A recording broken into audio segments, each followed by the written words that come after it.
ஆணுக்கு பெண் சரிநிகர் சமானம் என்பதில் எப்போதும் உறுதியாக இருக்கிறது புதிய தலைமுறை. அதன் காரணமா தான் பல துறைகளைச் சேர்ந்த ஏராளமான பெண்மணிகளை ஒன்று சேர்த்து அவர்களோட கருத்துக்களை கேட்டு பெறவிருக்கிறோம்.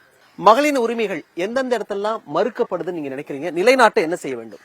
நம்மளோட அண்ணன், தம்பி, அக்கா, தங்கை இந்த மாதிரியான எல்லா ரிலேஷன்ஷிப்பும் இருக்கு. இந்த மாதிரியான ரிலேஷன்ஷிப்ல நமக்கான ஃபர்ஸ்ட் உரிமையை நம்ம அங்கிருந்து பெறணும்.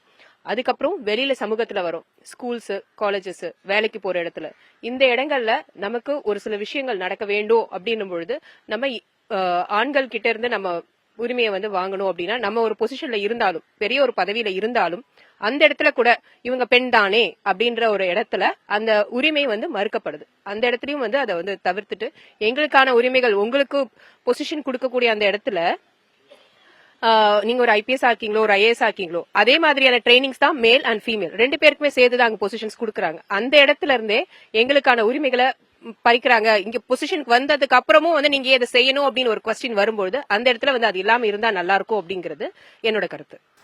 இன்னைக்கு புதுச்சேரி மட்டும் இல்லாம ஒட்டுமொத்தமா இங்க நடந்த ஒரு துயரமான சம்பவம் யாரெல்லாம் கேள்விப்பட்டவங்க எல்லாருக்குமே மிகப்பெரிய மனவேதனை இருக்கும் இல்லையா?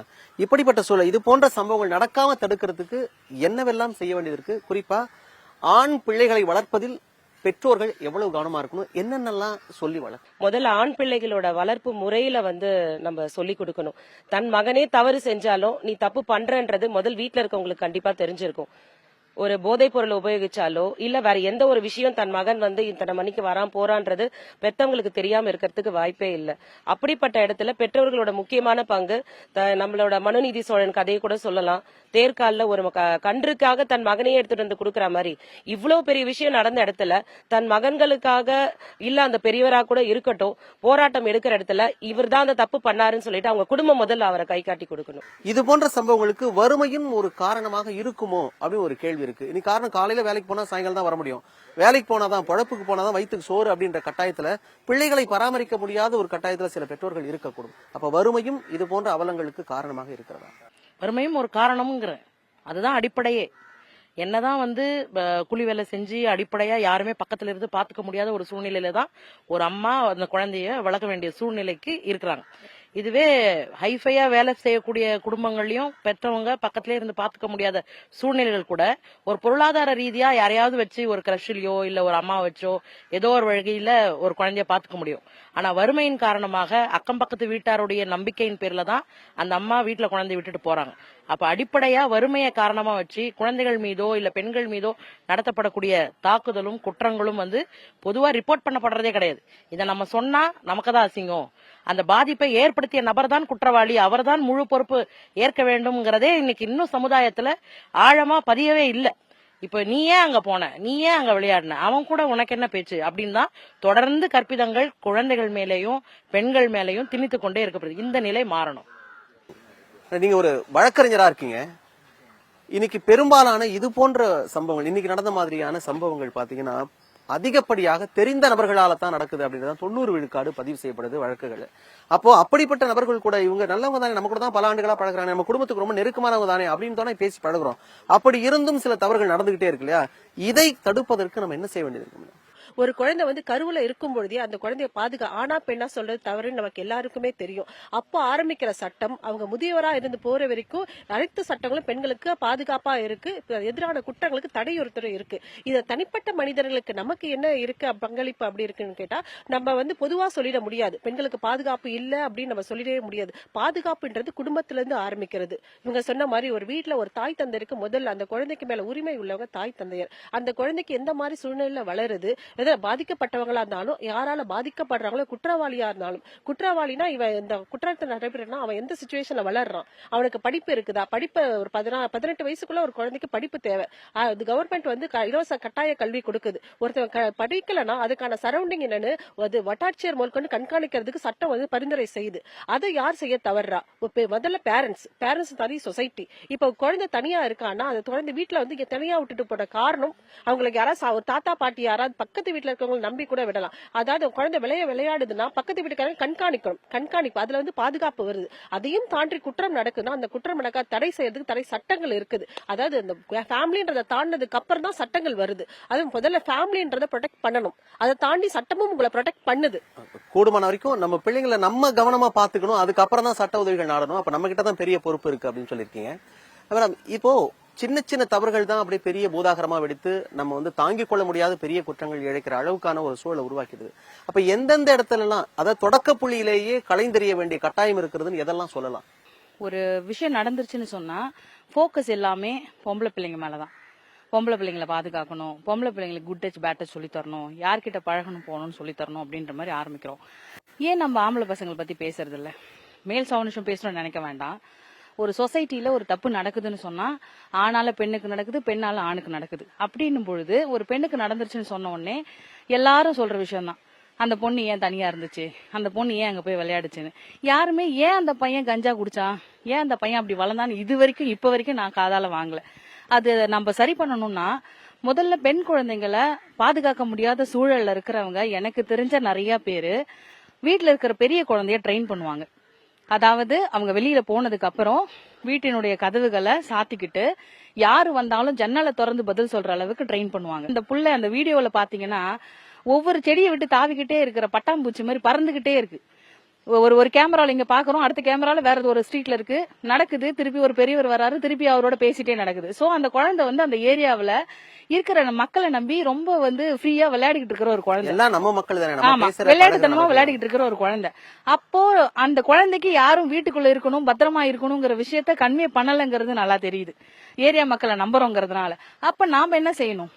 பொதுமக்கள் நாமளும் வந்து பொறுப்பா இருக்கணும். பொம்பளை பிள்ளைய குறை சொல்றதோ இல்ல பொம்பளை பிள்ளைங்களை வந்து குட் டச் பேட் டச் சொல்லி தரது, நோ டச் சொல்லி தரதை விட ஆண் குழந்தைங்களுக்கும் சொல்லி தரணும். இது போன்ற அவலங்களை தடுக்கணும் அப்படின்னா பெற்றோர்கள் ஆண் பிள்ளைகளுக்கு நிறைய விஷயங்கள் சொல்லிக் கொடுக்க வேண்டிய அவசியம் இருக்கு. இன்னொரு முக்கியமான விஷயத்தை வழக்கறிஞர் சொன்னாங்க, சமூகமும் முக்கியமான ஒரு காரணம். ஒட்டுமொத்தமாக சமூக மக்களுக்கும் அதற்கான அக்கறை இருக்க வேண்டும், அவசியமாக வினா எழுப்ப வேண்டும் அப்படிங்கிற கேள்வியை மறுக்கவே முடியாது. நீங்க சொல்லுங்க, கல்வியில என்னென்ன மாதிரியான மாற்றங்கள் இருந்தா இது போன்ற குற்றங்கள் குறையும்? என்ன கேட்டனா கல்வியில வந்து 4ஆம் வகுப்பு இல்ல 5ஆம் வகுப்புல இருந்தே பாலியல் கல்வியை வந்து கட்டாயமாக்கணும். தினமும் ஒரு மணி நேரம் பெண் பிள்ளைகளுக்கும் சரி ஆண் பிள்ளைகளுக்கும் சரி எல்லாருக்குமே இது தொடர்பான விழிப்புணர்வை வந்து அரசு வந்து கொண்டு வரணும்ன்றத வந்து உறுதிப்படுத்திக்கணும். அப்படி இல்லைனாலும் எல்லா ஸ்கூல்லயுமே இத வந்து அவங்கவுங்க ஆசிரியர்கள், சயின்ஸ் வாத்தியாரா இருக்கட்டும் இல்ல வேற என்ன பாடம் எடுக்கிறவங்களும் இதை ஒவ்வொருத்தரும் வெட்கப்படாம குழந்தைங்களுக்கு எல்லாத்தையும் சொல்லி தர்றதுக்கு அவங்களே முனைப்போட முன்னெடுத்து நடத்தணும். இதை வந்து ஒரு ஸ்கூல்ல இருக்கிற நிர்வாகம் வந்து செய்யணும்னு நம்ம எதுக்குமே காத்திருக்க தேவையில்லை. ஆசிரியையா இருக்கீங்க நீங்க பல விஷயங்கள் பேசும்போது சொல்லிருந்தீங்க, குறிப்பா அரசு பள்ளிகள் வந்து இன்னைக்கு வந்து செயல்படுற அந்த எண்ணிக்கை குறைஞ்சு போச்சு, பல இடங்கள் அரசு பள்ளிகள் மூடி இருக்காங்க அப்படின்னு சொன்னீங்க. அதற்கும் இப்ப நாம பேசுற விஷயங்களுக்கும் என்ன தொடர்புன்னு நீங்க நினைக்கிறீங்க? குழந்தைங்க ஸ்கூலுக்கு போகாததுதாங்க சார் காரணம். பசங்க பள்ளிக்கூடத்துக்கு போக மாட்டாங்க. 9th இருந்து பிள்ளைங்க பள்ளிக்கூடம் போக மாட்டாங்க. போதை பொருளுக்கு அடிமையாகிற பசங்களை பார்த்தாக்கா எல்லாமே 14, 16, 15 அந்த மாதிரி ரேஞ்சில தான் இருக்காங்க. அவங்க சீரார்கள் என்றதால காவல்துறையும் வந்து அவங்க மேல நடவடிக்கை எடுக்க முடியல. குற்றங்கள் செய்யறதுக்கு ஈஸியா இருக்கு. இத வந்து பெரிய பெரிய தாதாக்கெல்லாம் அவங்கள வந்து அபியூஸ் பண்ணிருக்காங்க, அவங்கள பயன்படுத்தி இருக்காங்க. அதாவது இந்த குழந்தைங்க இருந்தாக்கா நமக்கு வந்து நீ தப்பு செஞ்சா கூட தப்பு இருக்காதுடா, அது அந்த குழந்தைங்களை பழக்கப்படுத்துறாங்க. நீங்க சொல்லுங்க, என்னென்ன மாதிரியான மாற்றங்களை கொண்டு வந்தா இது போன்ற குற்றங்களை குறைக்க முடியும் நீங்க நினைக்கிறீங்க? ஆணுக்கு பெண் அடிமை அப்படின்றது ஆரம்ப காலத்துல உருவாக்கிக்கிற மனோபாவத்தினாலேயே வீட்டில இருந்து சமுதாயம் முறிக்கும். நம்ம வீட்டுல கணவன் பிள்ளைங்க யாரா இருந்தாலும் மகளிர் அப்படின்னாக்கா நான் சொல்றதுதான் அவங்க கேட்கணும் அப்படின்ற அந்த கட்டுக்கோப்பா இருக்கும், அந்த அவங்க கண்ட்ரோல்ல நம்ம இருக்கணும் அப்படின்ற அந்த ஒரு கட்டாய மனப்பான்மைக்கு அவங்க வந்துடுறாங்க. சமூகத்துல போனாலும் பெண் அப்படின்றத இன்னுமே அவங்க மனசுல ஆழ் மனசுல சமுதாயத்தினுடைய பார்வைக்கும் இன்னுமே கொஞ்சம் தரம் தாழ்த்தி பார்க்கக்கூடிய சில இடங்களுமே இருக்குது. அதே மாதிரி அரசாங்கம் இதுல என்ன செய்யணும்ன்ற ஒரு சின்ன கருத்தை நான் முன்வைக்கிறேன். சில திட்டங்கள்லாம் வந்து குழந்தைகள் வளர்க்கறதுக்கு பல வகையில வந்து உதவி பண்ணும். அதாவது கல்விக்கு உதவி பண்றதா இருக்கட்டும், வேலை வாய்ப்புகளுக்கு உதவி பண்றதா இருக்கட்டும், கவர்மெண்ட் அவங்க வந்து அவங்களுடைய வளர்ச்சியை நோக்கி பயணிக்கிறதுக்கும் தேவையில்லாத போதைப் பொருள், தேவையில்லாத மது பழக்கங்கள், தேவையில்லாத பாலியல் அந்த மாதிரி சிந்தனைகள் அதை விட்டு தவிர்த்து அவங்க நேர்வழி பாதையில செல்லக்கூடிய வகையிலான பல திட்டங்களை அரசாங்கம் கொண்டு வந்துச்சுனாக்கா இது போன்ற சம்பவங்கள் இனிமேலும் தொடராம இருக்கும். இருக்கும். ஒரே புள்ளியில இதை ஒன்னும் அசைச்சிட முடியாது, இன்னும் கூட கரங்கள் சேர வேண்டும் அப்படின்னு தான் நீங்க சொல்லும்போது புரிஞ்சுக்க வேண்டியதா இருக்கு. கணவனுக்கும் மனைவிக்குமான உறவு எவ்வளவு அவசியமானது. அங்கே சீர்கெட்டு போகும்போது கூட பிள்ளைகளின் மீது அக்கறை செலுத்தாமல் எனக்கு மன உளைச்சலா இருக்கு அப்படின்னு 2 பேருமே மன கசப்புல இருக்கும்போது கூட பிள்ளைகள் திசை திரும்புவதற்கான வாய்ப்பு இருக்கு இல்லையா? நம்ம எப்பவுமே என்ன பண்ணணும்னா பசங்க எதிர்க்க சண்டை போடுறதோ இல்ல பசங்க எதிர்க்க ஏதாவது நம்ம இது பண்றதோ அது வந்து தவிர்த்தாலே பசங்களோட சிந்தனைகள் வந்து நம்ம அப்பா அம்மா இப்படி இருக்காங்க, இவங்கள பார்த்து நம்ம வளரணும்ன்ற அந்த ஒரு இதுலதான் பசங்களும் வளர்றாங்க. கணவனும் மனைவியும் எவ்வளவு தூரம் அவங்களுக்குள்ள ஒற்றுமையா இருக்க வேண்டியது இருக்கு அப்படின்றத தாண்டி பிள்ளைகளுக்காக நேரம் ஒதுக்க தவறினால் உங்கள் பிள்ளை தவறிவிடும் அப்படின்ற ஒரு கருத்து முன் வச்சிருக்காங்க. எப்படி பாக்குறீங்க? பெற்றவர்கள் வந்து இந்த காலத்துல பாத்தீங்கன்னா ஒரு குழந்தை 2 குழந்தை தான் அவங்களுக்கு இருக்கு, அதுக்கு மேல அதிகப்படியான குழந்தைகள் இல்ல. பெத்தவங்க சொல்றது என்னன்னா இந்த குழந்தைக்காக தான் நாங்க சம்பாதிக்கிறோம், இந்த குழந்தைக்காக தான் நாங்க ஓடுறோம் அப்படின்னு சொல்றாங்க. ஆனா எந்த குழந்தைக்காக அவர்களுடைய ஓட்டம் அதிகமாக இருக்கிறதோ அந்த குழந்தைகிட்ட ஒரு 5 நிமிஷமோ ஒரு 10 நிமிஷமோ அவங்களால உட்கார்ந்து பேசக்கூடிய கூட முடியாத சூழ்நிலையில தான் இருக்கிறாங்க. என்னன்னு கேட்டா அந்த குழந்தையோட ஸ்கூல் ஃபீஸ் கட்டுறதுக்காகவும் அந்த குழந்தை வந்து ஒரு லக்ஸூரியஸா என்னென்ன பொருள் கேக்குதோ அந்த குழந்தைக்கு வாங்கி கொடுக்கறதுக்காகவுமாக தான் பொருள் ஈட்டுறதுக்காக ஓடுறோம்னு சொல்றாங்களே ஒழிய அந்த குழந்தையிடம் உட்கார்ந்து ஒரு 10 நிமிஷம் ஸ்பெண்ட் பண்றதுக்கு முடியல. ஏன்னா பேரண்ட்ஸும் வீட்டுக்குள்ள வரும்போதே மொபைல் போனை கையில எடுத்துக்கிட்டே தான் வராங்க. நாம இடது கையில மொபைல் போனை வச்சுட்டு குழந்தைகிட்ட வந்து நீ வந்து மொபைல் போனை எடுக்காத அப்படின்னு சொன்னோம்னா அது வந்து சரியான போதனைகளா இருக்காது. ஒரு குழந்தை வளர்ற ஸ்டேஜ்ல இருக்கிற ஒரு குழந்தை வந்து 2 இடத்துலதான் அதிகமான நேரங்களை ஸ்பெண்ட் பண்ணுவாங்க. ஒண்ணு பள்ளிக்கூடமா இருக்கும் இல்ல வீடா இருக்கும். இந்த 2 இடத்துலயும் சரியான முறையில நெறியாக வளர்க்கப்படுற குழந்தைகள் தான் இன்னைக்கு நாங்கெல்லாம் வந்து உட்கார்ந்து இருக்கிறோம். நல்லத்தனமாக வளர்ந்த குழந்தைகள் நீங்களும் நானுமா இருக்கிறோம். ஏன்னு பாத்தீங்கன்னா நம்ம படிக்கிற காலத்துல நீதி இன்னொரு கேள்வி, நல்லத்தனமாக வளர்ந்தது அப்படின்னு இருக்கு இல்லையா? எல்லா பிள்ளைகளுக்கும் நல்லத்தனமா வளர்க்கணும் அப்படின்றது அவங்களுக்கு ஆசை இருக்கலாம். நான் யாரு, நான் என்னவா மாற போறேன், என்னவா ஆக போறேன் அப்படின்ற கனவுகள் அவங்களுக்குள்ள இருந்தாலும் கூட அந்த திசையை நோக்கி என்னை செலுத்துவதற்கான ஒரு சக்தி வேணும் இல்லையா? இப்போ நிறைய பேர் பாத்தீங்கன்னா இப்ப கூட இந்த குற்றங்களுக்கு முக்கியமான காரணமா சொல்ல போறது போதைப் பொருளை தான் சொல்றாங்க. அந்த போதையை எடுத்துக்கொண்ட பிறகு நான் யானாக இருக்கிறேன், நான் என்னவா பண்றேன்னே எனக்கு தெரியாதப்போ அது வந்து யாரை நோக்கி குற்றம் சொல்ல முடியும் அப்படின்றதான் கேள்வி. அதாவது குழந்தைய வந்து நம்ம குறை சொல்ல முடியாது. ஏன்னா குழந்தைகளுக்கு நல்லது எது கெட்டது எதுன்றது தெரியக்கூடிய வயசுல இல்லாத குழந்தைங்களா இருக்கிறாங்க. அப்போ கத்துக்கக்கூடியது எங்கன்னு பாத்தீங்கன்னா ஒரு பள்ளிக்கூடத்திலயும் இல்லைன்னா ஒரு பெத்தவங்க கிட்டயும் தான் கத்துக்க முடியும். இப்ப இருக்கிற பெத்தவங்களுடைய மனநிலை எப்படி இருக்கு அப்படின்னு பாக்கும்போது நம்ம சின்ன பிள்ளையா இருக்கும்போது இருந்த அக்கம் பக்கம் இருக்கிற பெத்தவங்களோட மனநிலைனா ஒரு குழந்தை ஒரு தெருவு இருக்கு, அந்த தெருவுல ஒரு குழந்தை ஏதோ ஒரு அச்சீவ்மெண்ட் பண்ணிருச்சுன்னா அந்த தெருவே அதை கொண்டாடும். ஆனா இப்ப இருக்கிற பெத்தவங்க என்ன பண்றாங்க, அந்த பையனை பாத்தியா மேக்ஸ்ல 98 எடுத்திருக்கான், நீ இருக்கிறிய தண்டத்துக்கு அப்படின்னு 2 கொட்டுற பெத்தவங்களா தான் இருக்கிறாங்க. அப்போ வந்து குழந்தைகளுடைய மனநிலையில தப்பு இல்ல, பெத்தவங்களுடைய மனநிலை தான் அதிகமா மாறி போயிருக்கு. என்னன்னா போட்டா போட்டி அதிகமா இருக்கு. நீங்க சொன்னதுல நிறைய விஷயங்கள் எடுத்துக்க வேண்டியது. குறிப்பா எந்த சூழலிலும் உங்க பிள்ளைய இன்னொரு பிள்ளையோட ஒப்பிட்டு பேசவே பேசாதீங்க. மிகப்பெரிய அளவுக்கு காயத்தை உண்டு பண்ணும் உங்க பிள்ளைகளுக்கு அது. அதனால அதை செய்யவே செய்வீங்க. நம்முடைய வாழ்க்கையை எந்த இடத்துல வேண்டுமானாலும் சந்தோஷமாக வாழ முடியும், அதற்கான கட்டமைப்பு மட்டும் ஏற்படுத்துங்க அப்படிங்க. ரொம்ப முக்கியமான ஒரு விஷயம். இன்னைக்கு பேசப்படுற முக்கியமான கருத்துல இந்த பெண் சிறுமிக்கு இருக்காங்களே, அந்த சிறுமி 9 வயது சிறுமிக்கு இப்படி ஒரு அநீதி நடந்து போச்சு, இதுக்கு முழுக்க காரணம் போதைப் பொருள் தான் அப்படின்னு சொல்றாங்க. மாற்று கருத்துல போதைப் பொருளா இருக்க கூடும், ஆனாலும் கூட போதைப் பொருளை ஒழிச்சிட்டுனா பெண்களுக்கு எதிரான அல்லது குழந்தைகளுக்கு எதிரான பாலியல் குற்றங்கள் நடக்கவே நடக்காதா? நீங்க என்ன யோசிக்கிறீங்க? இதுல வந்து பாத்தீங்கன்னா போதை மட்டும் அப்படின்னு நம்ம எடுத்துக்க முடியாது. சோ எல்லா விதத்திலயும் சமுதாய சீர்கேடு அப்படின்ற மாதிரிதான் இது போயிட்டு இருக்கு. சோ இல்ல இதெல்லாம் யூஸ் பண்ணாதவங்க கூட செக்ஷுவல் அபியூஸ்ல இருக்காங்க. ட்ரக்ஸோ நார்காட்டிக்ஸ் கஞ்சா அந்த மாதிரி யூஸ் பண்ணாதவங்க கூட செக்ஷுவல் அபியூஸ்ல இருக்காங்க. சோ அதெல்லாம் வந்து அவங்களோட சின்ன வயசு பசங்கன்னா பேரண்டிங்க தான் நம்ம கம்ப்ளைண்ட் பண்ணணும்.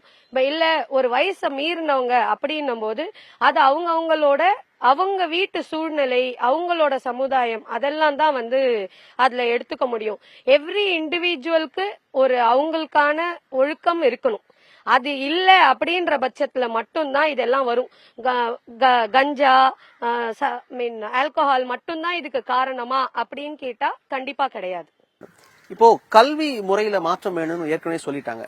இப்போ இன்னைக்கு இருக்கிற சமூகத்துல பாத்தீங்கன்னா ஆசிரியர் வந்து ஒரு மாணவரை கண்டித்து விட்டாலே மிகப்பெரிய அளவுக்கு சிக்கலுக்கு ஆளாக வேண்டிய சூழல் வந்துருது. ஆசிரியர்களுக்கு நிறைய புலம்பல்கள் இருக்கு. இப்படிப்பட்ட மாற்றங்கள் கூட பிள்ளைகள் சீரழிவதற்கான வாய்ப்பா அமைஞ்சு போச்சோ? குழந்தைங்க பெற்றவங்களா இருக்கட்டும், ஆசிரியரா இருக்கட்டும், உங்ககிட்ட வந்து கொண்டு வந்து கொட்டுறாங்க, நம்ம பேசணும், அப்பா அம்மா கிட்ட கிடைக்காத அந்த அன்பு உங்ககிட்ட சொன்னா அது நடக்கும் அப்படின்னு கொண்டு வருவாங்க. அப்படின்னும் போது பேரண்ட்ஸ் சொல்லாததை ஆசிரியர்கள் சொல்லுவாங்க அப்படின்னு வரும்பொழுது அந்த இடத்துல ஆசிரியர்கள் அடிக்க தேவையில்லை.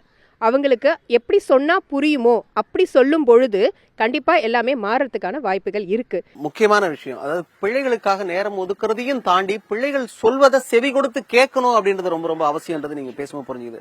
இப்ப நிறைய பேர் வந்து பாத்தீங்கன்னாக்கா அக்கம் பக்கத்துல என்ன நடக்குது அப்படின்றதே தெரியாம இருக்கிறோம். பல ஆண்டுகள் நம்ம தெருவிலே இருந்திருப்பாங்க, ஆனா ஒரு வார்த்தை கூட இதுவரைக்கும் நம்ம பேசியே இருக்க மாட்டோம் அவங்க கிட்ட. இப்படிப்பட்ட சூழலும் இருக்கு. சமூகத்துல புழங்காம இருக்கிறதும் மிகப்பெரிய ஒரு தப்பு தானே இல்லையா? அந்த காலத்துலலாம் பாத்தீங்கன்னா எங்க பெத்தவங்க பாத்தீங்கன்னா வெளியே உட்கார்ந்துட்டு இருப்பாங்க. எல்லாருமே நாங்க ஆண் பெண் எல்லாருமே ஒண்ணு சேர்ந்து விளையாடுவோம். அது கண்டிப்பா இங்க இருக்க எல்லாருமே பண்ணிருப்பாங்கன்னு நினைக்கிறேன். எதிர் தெருவுல விளையாடுவாங்க. நாங்க 5 பேர் இருந்தோம்னா ஆண் பிள்ளை 5 பேர் இருப்பாங்க.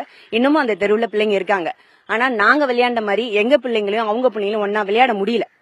நாங்க சொல்லிக்கிறோம், எங்க நானும் அந்த அண்ணனும் ஒன்னா விளையாண்டோம் அப்படின்றோம். ஆனா இப்ப எங்க பிள்ளைங்களை வெளியே அனுப்பவே முடியல. அது ஒரு காரணம். ஏன்னா அப்பெல்லாம் பாத்தீங்கன்னா வந்து 6 மணி ஆச்சுன்னா எங்க வீட்டு அம்மா அவங்க வீட்டு அம்மா எல்லாம் வெளியே உட்கார்ந்துருப்பாங்க, விளையாட சொல்லி வேடிக்கை பார்ப்பாங்க. இப்ப அப்படி கிடையாது. சுருக்கமா, தனிமனித ஒழுக்கம்ன்றது நம்ம சமுதாயத்துக்கு தேவையான ஒன்று. தனிமனிதன் ஒழுக்கமா இருந்தாலே ஒரு நல்ல சமுதாயத்தை உருவாக்கலாம். அதனால நம்ம ஒழுக்கத்தையும் கட்டமைப்பையும் நமக்குள்ள இருந்து ஆரம்பிக்கணும். அதுதான் முக்கியம். புதுச்சேரியில சுருக்கமா, பெண் அரசியல் தலைவர்கள் வரணும், அதிகார மையத்துக்கு வரணும், பாலிசி மேக்கர்ஸ் பெண்களோட நிலையிலேருந்து பெண்களுக்கு என்ன தேவை அப்படிங்கிறத ஒரு பெண்ணால் இருந்தால் மட்டும்தான் புது பாலிசி மேக்கிங் உண்மையான நலத்திட்டங்களா அது வெளிவரும். ஆணோட மனநிலையிலிருந்தே பெண்களுக்கான திட்டங்களை சிந்திக்கும் போது அது முறையாக பெண்களுக்கு இப்போ சேர்றது கிடையாது. ஆனால் பெண்களுக்கான திட்டங்களை வழிவகுக்க பெண் தலைவர்கள் பாலிசி மேக்கர்ஸாக வரணும். தூக்கு தண்டனைக்கு மேல ஒரு தண்டனை இருக்குதுன்னு சொன்னா கிடையாது. அந்த தண்டனையே இந்த போக்சோ சட்டத்துல கொண்டு வந்தாச்சு. இவங்க என்ன நினைக்கிறாங்கன்னா, பொதுமக்கள் வந்து எப்படி இந்த அக்யூஸ்ட் தப்பிச்சிருவான், இவனுக்கு தண்டனை கிடைக்காது அப்படின்னு நினைக்கிறாங்க. நீங்க வந்து என்ன நினைக்கிறீங்கன்னா, இந்த கொலை குற்றத்துல தப்பிச்ச குற்றவாளிகளை இந்த போக்சோவோட கனெக்ட் பண்ணிக்கிறீங்க. அதாவது ஃபாலோ பண்றது இல்ல. ஏன்னா கொஞ்ச நாள் மறந்தவனே மறக்கிறது நம்மளோட வியாதி தானே. அடுத்த விஷயங்கள்ல நோக்கி போய்கிட்டே இருப்போம். ஆனா ஒரு போக்சோ குற்றவாளிகள் கூட தப்பிச்சது கிடையாது. அது உங்களோட கவனத்துக்கு வந்ததே கிடையாது.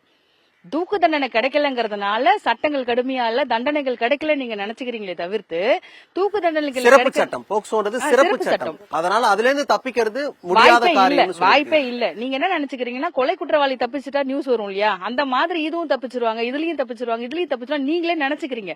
இல்ல, சட்டம் கடுமையா இருக்கு, தண்டனை கடுமையா இருக்கு. இதுக்கு முன்னாடி பாத்தீங்கன்னா ஒரு டிஸ்ட்ரிக்ட் ஜட்ஜ் கிட்ட தான் அந்த ஸ்பெஷல் பவர் இருந்துச்சு. ஆனா ஃபாஸ்ட் ட்ராக் ஆரம்பிச்சு 8 மாசம் ஆகுது. வேகமா நடத்தப்படுறது இந்த வழக்கெல்லாம் 6 மாசத்துல தீர்ப்புக்கே வந்துருது. அப்படி பார்க்கும்போது இந்த வழக்குலயும் இந்த குழந்தைக்கு நீதி நிச்சயமா கிடைக்கும், அதிகபட்ச தண்டனை கிடைக்கும். அதனால தண்டனைகள் கடுமையா இல்லைன்னு சொல்ல வேண்டாம். வழக்கறிஞரா அவங்க சொல்றது முக்கியமான ஒரு விஷயம் இருக்கு. போக்சோ சட்டத்தை வரைக்கும் ஒரு சிறப்பு சட்டம். அதனால வழக்கமான விசாரணை முடிஞ்சு வெளியே வர்ற கொலை குற்றங்கள் செஞ்சுட்டு கூட வெளியே வராங்களே, அந்த மாதிரி ரொம்ப எளிமையானதெல்லாம் கிடையாது. இந்த போக்சோ சட்டத்தை வரைக்கும் சட்டங்கள் ரொம்ப கடுமையா இருக்கு. அதனால இதுல இருந்து வெளியே வர்றவங்க ரொம்ப ரொம்ப அரிது. அப்படி வரவே இல்லைன்னு கூட உறுதியா சொல்லியிருக்காங்க. அதனால இந்த வழக்கிலையும் குற்றவாளிகள் கண்டிப்பாக தண்டிக்கப்படுவார்கள் அப்படிங்கறத அவங்க உறுதி கொடுத்திருக்காங்க. அதை எடுத்துக்கலாம். குறைஞ்சபட்சம் என் தெருவு இருக்கிற எல்லா விஷயத்தையும் நான் கண்காணிக்கணும். என்னை சுத்தி நான் பைக்ல போறேன்னா என் பின்னாடி என்ன ஃபாலோ பண்றாங்களா இல்ல வேற எப்படி இருக்கிறாங்க எல்லாத்தையுமே நாம தான் கவனமா பாத்துக்கணும். ஏன்னா நம்ம ஹைலி பாப்புலேட்டட் கண்ட்ரி. அதனால எல்லாத்துக்குமே வந்து போலீஸ் வருவாங்க, எல்லாத்துக்குமே வந்து சட்டம் வந்து எல்லாத்தையும் நேரடியா பண்ணணும்னு இல்ல. நீங்க எல்லாருமே போலீஸாவும் எல்லாருமே சிசிடிவி கேமராவும் இருந்தா மட்டும்தான் இது எல்லாமே தடுக்க முடியும். 9 வயது சிறுமி, எந்த பாவமும் அறியாதவள். புதுச்சேரி மண்ணில ஒரு துயர சம்பவம் நடந்திருக்கு. பாலியல் பலாத்காரம் செய்யப்பட்டு கொலை செய்யப்பட்டிருக்கிறார். இதுக்கு குரல் கொடுக்காதவங்களே கிடையாது அப்படின்னு சொல்லலாம். அவ்வளவு பேர் ஒன்று திரண்டு அந்த வலியை என்னுடைய வலி அப்படின்னு தான் ஏத்துட்டு இருக்காங்க. இவ்வளவு மகளிர் இருக்காங்க, பல துறைகளை சேர்ந்தவர்கள், நிறைய கருத்துக்களை வச்சிருக்காங்க. நீங்கெல்லாம் பேசினா இந்த பிரச்சனைக்கு முற்றுப்புள்ளியா அப்படின்னு நீங்க கேட்கலாம். ஆனா காரணம் இருக்கு. நிறைய பேசும்பொழுது விவாதங்கள் எழும்போது நிறைய கருத்துக்கள் முன்வைக்கப்படும். இதுல இருக்கிற ஒரு கருத்து ஒரு பொறியாக எங்கேயும் தெரிக்கக்கூடும். இது போன்ற பிரச்சனைகள் வராத அளவுக்கு, வலிகள் ஏற்படாத அளவுக்கு, குற்றங்கள் குறையும் அளவுக்கு நம்ம பண்ணணும் அப்படின்னா அது ஒரே ஒரு நபர் கையில இல்ல, ஒட்டுமொத்தமாக பெற்றோர்கள் கையில இருக்கு, சமூகத்தின் கையில இருக்கு, அரசாங்கத்தின் கையிலும் இருக்கு. எல்லோரும் கரம் சேர்ப்போம், இது போன்ற குற்றங்கள் நடைபெறாது என்பதை உறுதி செய்வோம். மீண்டும் ஒரு நிகழ்ச்சியில் சந்திக்கலாம். வணக்கம்.